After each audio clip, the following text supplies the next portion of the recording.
온라인 판매를 조금 해봤거나 이제 온라인으로 부업을 시작해 보려는 분들이 어느 순간 한 번쯤 하게 되는 생각이 있습니다. 남의 상품을 팔지 말고 그냥 내 제품을 만들어서 팔면 훨씬 많이 남는 것 아닌가. 실제로 숫자만 놓고 보면 굉장히 매력적으로 보입니다. 도매처에서 1만 원에 공급받던 상품을 내가 직접 제조하면 5천 원이나 6천 원에 만들 수 있을 것 같고, 그 상품을 2만 원이나 3만 원에 판매하면 한 개를 팔 때마다 10,000원 이상씩 남을 것처럼 보이죠. 그러다 보니 위탁 판매나 사입 판매를 제대로 경험해 보기도 전에 OEM이나 ODM 업체를 알아보고 건강식품이나 건강기능식품 제조부터 시작하려는 분들이 생각보다 많습니다. 그런데 저는 온라인 판매를 처음 시작하는 분들에게 제조는 정말 신중하게 접근해야 한다고 생각합니다. 제조업 자체가 나쁘다는 이야기가 아닙니다.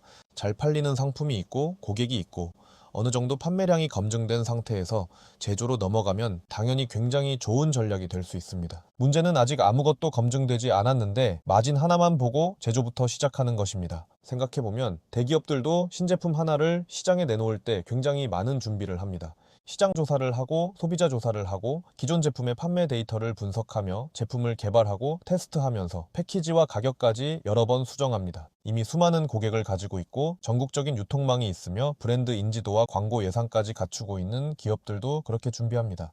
그런데 그렇게 모든 조건을 갖춘 대기업이라고 해서 내놓는 제품마다 성공하는 것도 아닙니다. 몇 달 뒤 매장에서 사라지는 제품도 있고 큰 광고비를 사용했는데도 소비자에게 선택받지 못하는 제품도 있습니다. 그렇다면 이제 막 온라인 판매를 시작하는 개인이 고객 데이터도 없고 판매 경험도 거의 없고 광고 경험도 없는 상태에서 제품을 몇천 개 만들어 놓으면 성공 확률이 얼마나 높을까요? 바로 이 부분을 한번 냉정하게 생각해 볼 필요가 있습니다. 제품을 만드는 것과 제품을 판매하는 것은 완전히 다른 문제입니다. 요즘에는 오히려 제품을 만드는 것 자체는 예전보다 쉬워졌습니다. 인터넷에 건강식품, OEM이나 ODM을 검색해보면 제조업체가 굉장히 많이 나오고 상담을 받아보면 원료부터 배합, 용기, 포장까지 여러 가지 방법을 안내받을 수 있습니다. 그래서 상담을 몇 번 받아보면 이런 생각이 들 수 있습니다. 생각보다 제품 만드는 것 별거 없는데 실제로 돈만 있으면 내 이름을 붙인 제품 하나를 만드는 것 자체는 가능할 수 있습니다. 하지만 사업에서 정말 어려운 것은 제품을 만드는 것이 아니라 그 제품을 매일 꾸준히 판매하는 것입니다. 공장은 제품을 만들어줄 수 있지만 만들어진 제품을 대신 팔아주지는 않습니다. 처음 1000개를 만들었다고 해보겠습니다. 제품 한 개의 제조 원가가 7,000원이라고 하면 제품에만 700만 원이 들어갑니다. 그런데 막상 제조를 시작해보면 700만 원으로 끝나지 않을 수 있습니다. 제품 용기가 필요하고 라벨이 필요하며 단상자나 포장 박스가 필요하고 브랜드 로고와 패키지 디자인도 만들게 됩니다. 제품 사진도 찍어야 하고 상세 페이지도 만들어야 하며 상품을 알리기 위해 광고비도 필요합니다. 제품을 보관할 공간이 필요할 수도 있고 직접 배송하지 않는다면 물류비도 들어갑니다. 판매가 이루어지면 플랫폼 수수료와 택배비가 발생하고 쿠폰과 할인까지 적용하게 되죠. 그래서 처음에는 700만 원이면 제품을 만들 수 있겠다고 시작했는데 하나씩 준비하다 보면 어느 순간 1000만 원을 넘어가고 경우에 따라서는 몇 천만 원까지 들어갈 수 있습니다. 그런데 진짜 문제는 아직 시작도 하지 않았습니다. 이 제품이 팔릴지 아무도 모른다는 것입니다. 내가 보기에는 정말 좋은 제품일 수 있습니다. 원료도 좋고 디자인도 마음에 들고 가격도 경쟁력이 있다고 생각할 수 있습니다. 제조업체에서도 제품 구성이 괜찮다고 이야기했을 수 있죠. 하지만 결국 돈을 내는 사람은 소비자입니다. 소비자가 상품을 검색했을 때 내 상품을 클릭할 것인지, 상세 페이지를 보고 구매할 것인지, 다른 수십 개의 경쟁 상품 대신 내 제품을 선택할 것인지는 실제로 판매해보기 전에는 모릅니다. 그리고 바로 여기서 제조업에 가장 무서운 문제가 생깁니다. 재고입니다. 1000개를 만들어 놓았는데 하루에 10개씩 꾸준히 판매된다면 약 100일 정도면 판매할 수 있습니다. 그런데 하루에 2개밖에 안 팔리면 500일이 걸립니다. 하루에 1개라면 1000일이죠. 그런데 현실에서는 매일 1개라도 꾸준히 팔리는 것이 당연한 것도 아닙니다. 일주일에 몇 개밖에 주문이 안 들어올 수도 있고 광고를 끄는 순간 주문이 아예 없어질 수도 있습니다. 이때부터 제품이 상품이 아니라 부담이 됩니다. 창고에 박스가 쌓여 있는데 볼 때마다 스트레스를 받게 됩니다. 이미 1000만 원, 2000만 원을 넣었기 때문에 쉽게 포기하지도 못하죠. 그래서 다시 광고비를 넣습니다. 광고를 조금만 더 하면 팔리지 않을까? 상세 페이지가 문제라고 생각해서 상세 페이지를 다시 만듭니다. 몇십만 원, 몇백만 원이 또 들어갑니다. 인플루언서에게 협찬을 보내고 체험단을 운영하고 가격을 낮추고 쿠폰도 뿌립니다. 그러다 보면 처음에는 부업으로 한 달에 몇십만 원, 몇백만 원을 벌어보려고 시작했던 사람이 오히려 본업에서 번 돈을 계속 사업에 집어넣는 상황이 만들어집니다. 온라인으로 돈을 벌려고 시작했는데 온라인 사업 때문에 돈이 계속 빠져나가는 겁니다. 여기에 건강식품이나 식품은 더 큰 문제가 있습니다. 바로 유통기한이나 소비기한이라는 시간 제한이 있다는 점입니다. 옷이나 생활용품처럼 몇 년 동안 창고에 두고 천천히 판매할 수 있는 상품과는 다릅니다. 시간이 계속 지나고 있습니다. 처음 제조했을 때는 기간이 충분히 남아있기 때문에 별로 걱정하지 않습니다. 그런데 판매가 예상보다 느리면 어느 순간부터 남은 기간을 계산하게 됩니다. 이 속도로 판매하면 기간 안에 다 팔 수 있을까? 그때부터 마음이 급해집니다. 가격을 낮추게 되고 마진을 포기하게 되며 심하면 원가 이하로라도 재고를 정리하고 싶어집니다. 그렇게 되면 처음에 생각했던 높은 제조 마진은 사실상 아무 의미가 없어집니다. 처음에는 5,000원에 만들어 3만 원에 팔면 엄청난 마진이 남는다고 계산했지만 정작 판매되지 않은 수백 개의 재고가 창고에 남아 있다면 그 제품까지 모두 포함해서 사업 전체의 손익을 계산해야 합니다. 1000개를 만들어서 200개를 좋은 마진으로 판매했다고 해서 사업이 성공한 것이 아닙니다. 남은 800개에 들어간 돈이 그대로 묶여 있기 때문입니다. 그래서 저는 제조업에서 개당 원가만 보는 것이 굉장히 위험하다고 생각합니다. 제조업체에서 이런 이야기를 들을 수도 있습니다. 수량을 조금만 더 늘리면 개당 원가가 내려갑니다. 예를 들어 500개 만들면 개당 8,000원인데 2,000개 만들면 6,000원이라고 하면 사람 마음이 흔들립니다. 어차피 만들 거라면 많이 만들어서 원가를 낮추는 게 이득처럼 느껴지죠. 그런데 정말 중요한 것은 개당 2,000원을 아끼는 것이 아닙니다.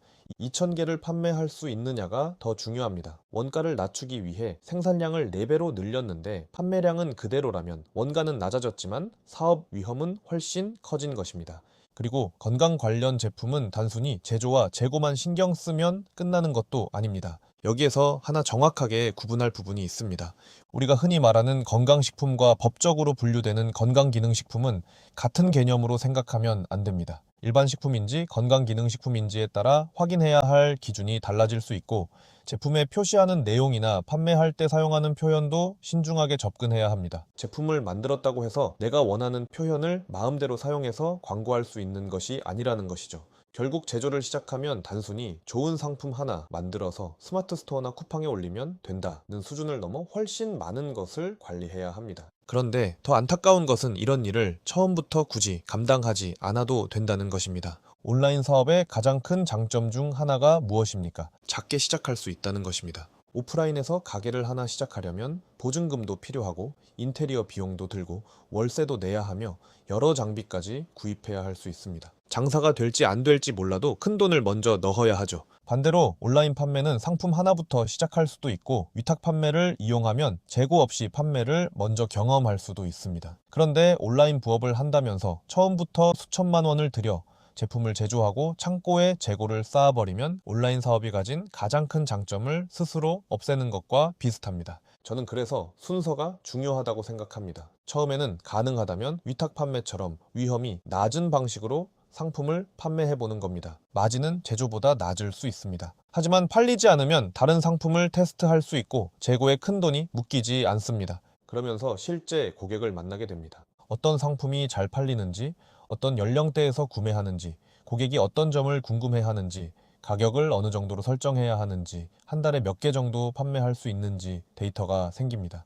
그리고 특정 상품이 꾸준히 판매된다면 그 다음에는 사입을 고민할 수 있습니다. 위탁으로 판매하면서 한 달에 100개가 꾸준히 나간다는 것을 확인했다면 100개나 200개 정도를 직접 사입해서 마진을 높이는 것이 훨씬 합리적이죠. 그렇게 판매량이 더 커지고 고객이 원하는 것이 무엇인지 알게 되면 그때 제조를 고민할 수 있습니다.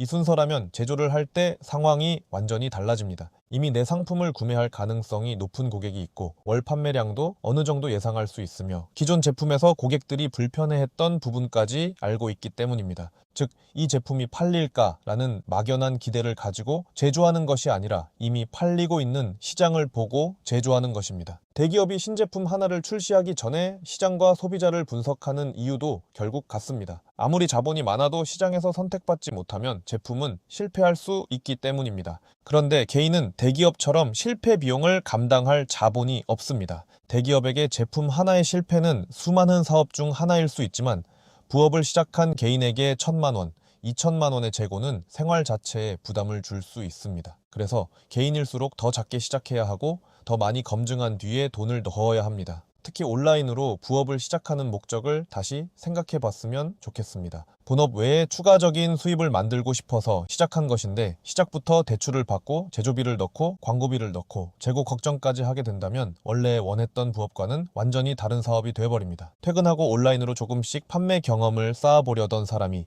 매일 창고에 쌓인 재고를 걱정하고 유통기한을 계산하고 광고비가 나가는 것을 보면서 스트레스를 받고 있다면 순서가 잘못된 것일 수 있습니다. 제조업은 하지 말아야 하는 것이 아닙니다. 오히려 판매량이 커지면 제조는 정말 좋은 선택이 될 수 있습니다. 마진을 높일 수도 있고 경쟁 상품과 차별화할 수도 있으며 장기적으로 자신만의 브랜드를 만들 수도 있습니다. 하지만 제조는 온라인 사업의 시작이라기보다 판매가 어느 정도 검증된 이후에 확장 단계에 더 가깝습니다. 위탁으로 판매를 경험하고 사이브로 마진을 높이고 고객과 판매 데이터를 충분히 확보한 뒤 제조로 넘어가도 늦지 않습니다. 오히려 그렇게 가는 것이 훨씬 빠를 수도 있습니다. 처음부터 몇 천만 원을 넣어 제품을 만들어 놓고 팔 방법을 찾는 것이 아니라 먼저 팔아본 뒤에 더 잘 팔기 위해 제품을 만드는 것입니다. 이 차이는 정말 큽니다. 마진이 높아 보인다는 이유 하나만으로 제조부터 시작하면 안 됩니다.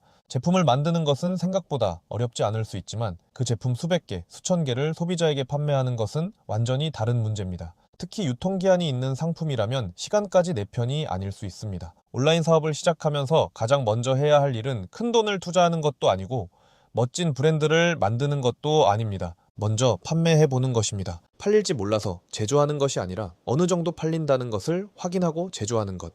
저는 이것이 온라인 사업에서 제조를 바라보는 가장 현실적인 순서라고 생각합니다.